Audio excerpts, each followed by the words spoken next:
ప్రతీకగా నిలిచినటువంటి ఈ ఓరుగల్లు నుంచే మా యొక్క న్యాయం కోసం మా గళాన్ని మరొకసారి వినిపించదలిచాం. ముఖ్యంగా వికలాంగులు, దివ్యాంగులు అంటే మొదటి కోవలకు వచ్చి అంటే తీవ్రమైనటువంటి దివ్యాంగులు అయినటువంటి ఈ మానసిక దివ్యాంగులు, ఇంటెలెక్చువల్ డిజబిలిటీ అంటాం.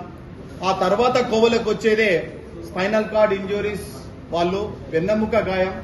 వీళ్ళు పుట్టుకతో వాళ్ళు కొందరైతే, ఎక్కువ మంది మార్గ మధ్యంలోనే జరిగిన వివిధ కారణాలు ఏవైతేనేమి వెన్నపూస విరగడం మూలంగా వీళ్ళు మొత్తం జీవత్సంలా పడి ఉండి మా వీపు మేము గోక్కోలేని పరిస్థితి, మా కాళ్ళు మేము కదపలేని పరిస్థితి, మా మలమూత్రాలు మా ఆధీనంలో లేనటువంటి పరిస్థితి. మేము ఒక నిమిషం ఎక్కడ జరగాలన్నా, పక్కకు ఒరగాలన్నా, అన్నం తినాలన్నా, ఒక అంగీలాగు దొడగాలన్నా, నెత్తి దూకోవాలన్నా, ఏం చేయాలన్నా ఒక వ్యక్తి మీద ఆధారపడి కొనసాగినటువంటి దౌర్భాగ్యమైనటువంటి పరిస్థితితో ఈరోజు స్పైనల్ కార్డ్ ఇంజరీస్ వాళ్ళు ఉన్నారు. వీళ్ళే కాదు, కండర క్షీణతకు సంబంధించిన వాళ్ళు కూడా ఇదే కోవలకు వస్తారు. సెరెబ్రలీ వాళ్ళు కూడా ఇదే కోవలకు వస్తారు.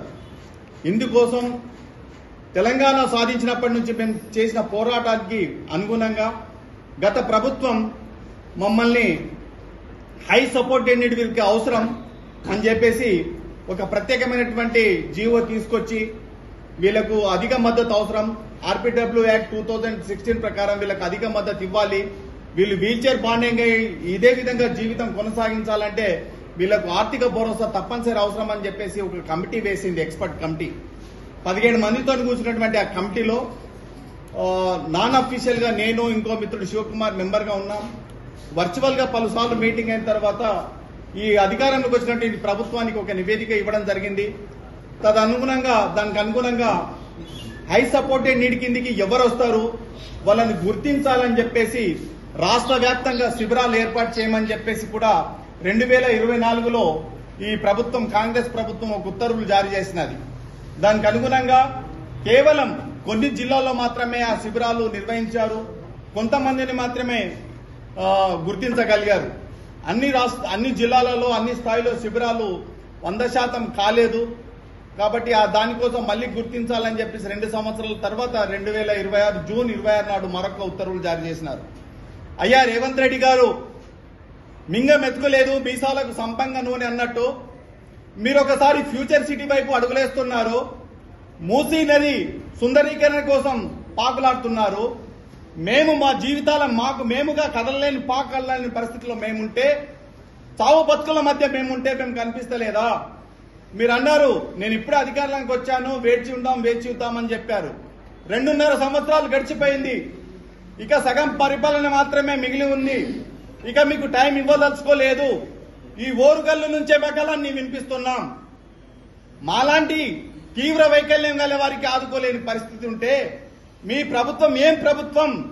ఎక్కడ సమానత్వం ఉంది?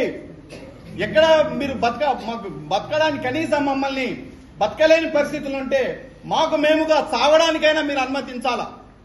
ఈ భారత రాజ్యాంగం చావడానికి కూడా మాకు వీలు కల్పించదు. కాబట్టి మేము ఇట్లా బతకాలంటే పాలకులు మాకు భరోసా కల్పించాలా, మాకు వెన్నుదన్నుగా ఉండాలా. కానీ మీరు కనీసం కూడా మమ్మల్ని పలకరించిన పాపాన కూడా పోవట్లేదు. ఇంకెంతకాలం వేచి చూడాలో మీరు ఒకసారి గమనించండి. మేము కల్వని మంత్రి లేడు, ఒక ముఖ్యమంత్రిని తప్ప అన్ని స్థాయిలలో మంత్రులను, ఎక్కడికెక్కడ మా మిత్రులందరూ ఎమ్మెల్యేలను, ఎంపీలను కలుస్తూనే ఉన్నారు. కానీ ఏం లాభం? నిర్ణయాలు జరిగే చోట మాత్రం వాళ్ళు ఉన్నత స్థాయిలో ఉన్నటువంటి ముఖ్యమంత్రి గారు మీరు దృష్టి పెట్టి తీవ్ర వైకల్యం గల వారికి ఈ 15,000 రూపాయల పెన్షన్ అనేది మేము ఏదైతే డిమాండ్ చేస్తున్నామో అది వెంటనే అమలు చేయాలా. పక్క రాష్ట్రం ఉన్నటువంటి ఆంధ్రప్రదేశ్ రాష్ట్రంలో గత 2.5 సంవత్సరాలుగా కూడా వాళ్ళు అమలు చేస్తున్నారు. ఆయన ప్రకటించినప్పటి నుంచి ఏరియర్స్ కూడా ఇచ్చినారు. కాబట్టి ఆ ముఖ్యమంత్రి చూసి మీరు బుద్ధి తెచ్చుకోవాలా. వెంటనే ఇక్కడ 15,000 రూపాయల పెన్షన్ మాకు అమలు చేయాలని చెప్పి మేము డిమాండ్ చేస్తున్నాం. కేవలం ఈ రాష్ట్రంలో కండర క్షీణత, వెన్నెముక గాయ దివ్యాంగులు ఒక 2,000 లోపు మాత్రమే ఉంటారు. ఇప్పటి వరకు మీ ప్రభుత్వం గుర్తించింది కేవలం 760 మందిని మాత్రమే. ఆ మిగతా స్థాయిలో పూర్తి స్థాయిలో గుర్తించి వెంటనే ఎంత అవుతుంది? కనీసం ఈ ప్రభుత్వం లక్షల కోట్ల 2 లక్షల కోట్ల బడ్జెట్ ఉన్నటువంటి ఈ తెలంగాణ ప్రభుత్వం, ధనిక రాష్ట్రం అని చెప్పుకుంటున్నటువంటి ఈ తెలంగాణ ప్రభుత్వం తీవ్ర వైకల్యం గల వారికి సంవత్సరానికి కేవలం 30 కోట్ల రూపాయలు వెచ్చించలేని పరిస్థితిలో ఉందా? ఒకసారి చూడండి మా బతుకులు ఎలా ఉన్నాయి. మగవాళ్ళకి పెళ్ళైన వాళ్ళకి దివ్యాంగుడు స్పైనల్ కార్డ్ గా మారితే భార్యలు వదిలిపెట్టిపోతున్నారు. భార్యలు అయితే భర్తలు వదిలిపెడుతున్నారు.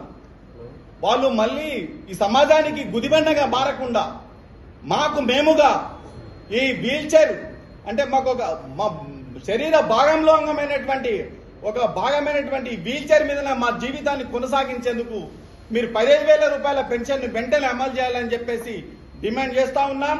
ఇక ముందు కూడా మా యొక్క కార్యక్రమాలను ఎన్పిఆర్టీ ద్వారా సమిష్టిగా మేము ముందుకు తీసుకెళ్తామని చెప్పేసి కూడా చెప్తున్నాం. అదేవిధంగా పెన్షన్ పెంచాలంటే పైసలతో కూడుకున్నది. మరి పైసలు కూడా అవసరం లేనటువంటి పనులు కూడా ఈ గవర్నమెంట్ చేయడం లేదు. ముఖ్యంగా ఈ కాంగ్రెస్ ప్రభుత్వం గత పార్లమెంట్ ఎన్నికల్లో ఒక వాగ్దానం చేసి ఉన్నది.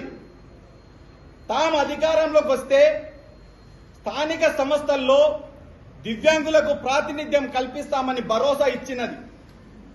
కానీ ఇక్కడ అధికారంలోకి వచ్చింది మీ హయాంలోనే, ఈ కాంగ్రెస్ పార్టీ హయాంలోనే రాజస్థాన్, ఛత్తీస్గఢ్ రాష్ట్రాలలో ఇటీవల 2026 ఏప్రిల్లో తమిళనాడు రాష్ట్రంలో కూడా అమల్లోకి తీసుకొచ్చి గ్రామ పంచాయతీలలో, మండల పరిషత్లలో, జిల్లా పరిషత్లలో, మున్సిపాలిటీ కార్పొరేషన్లలో దివ్యాంగులకు ప్రాతినిధ్యం కల్పించి తన మానవత్వాన్ని చాటుకున్నది. అక్కడ దివ్యాంగ సోదరులు హక్కులను సాధించగలిగారు.